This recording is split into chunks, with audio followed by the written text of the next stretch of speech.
right, so here we are back again. Welcome to Saxon Math 8-7 pre-algebra, and this is lesson 38, interpreting graphs. I'm trying to get my camera in the right place, so I'm sorry if I'm like right in the camera. Sorry, a lot of sand today. Okay, so we use graphs to help us understand quantitative information. Quantitative, coming from the root word quantity. So a graph can use pictures, bars, lines, or parts of circles to help the reader visualize comparisons or changes. In this lesson, we will practice interpreting graphs. So example number 1, refer to the picture graph below to answer the question. So you have a bunch of donuts. So each whole donut represents how many donuts? 10,000. Great. So if I looked at this picture, how many donuts did I sell in January, Oliver? 40,000. Fantastic. How many donuts did I sell in February, Sebastian? 60,000. Very good. And how many donuts did I sell in March, Joshua? 55,000. 55,000.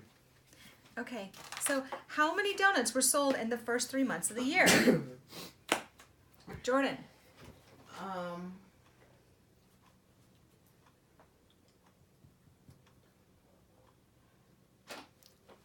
So the first one was 40, the next one is 60. So 40 and 60 would be 100.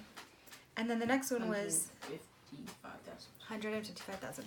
Very good. Good job. Example number 2. Refer to the bar graph below to answer the questions that follow. So the number of aluminum cans collected by each child.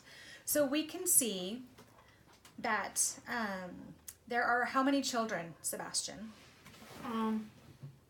4. Very good. And we can, so on the bottom of the line, we can see that we have each child individually listed. But then on the vertical side, we can see that it is the number of aluminum cans that they collected. So about how many cans did Brad collect, Oliver? 800. That's a lot of cans, isn't it? And Carol collected about as many cans as what 2 other combined?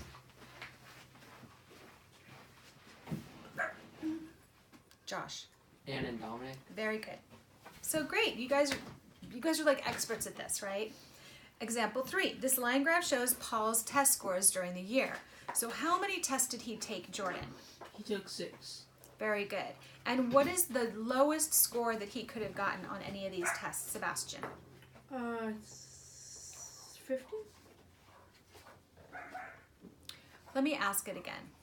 What is the lowest score that he received on any of these? 60. Very good. Because the graph does start at 50, but technically, what is the lowest score you could get on a test? 0. 0. But this is a good point. The graph doesn't start at 0. It starts at approximately 50 because it doesn't even show the 50, right? So that was a really good inference that you got there, that the bottom line, the x-axis is that 50 mark. Okay, in general, were Paul's scores improving or getting worse, Oliver?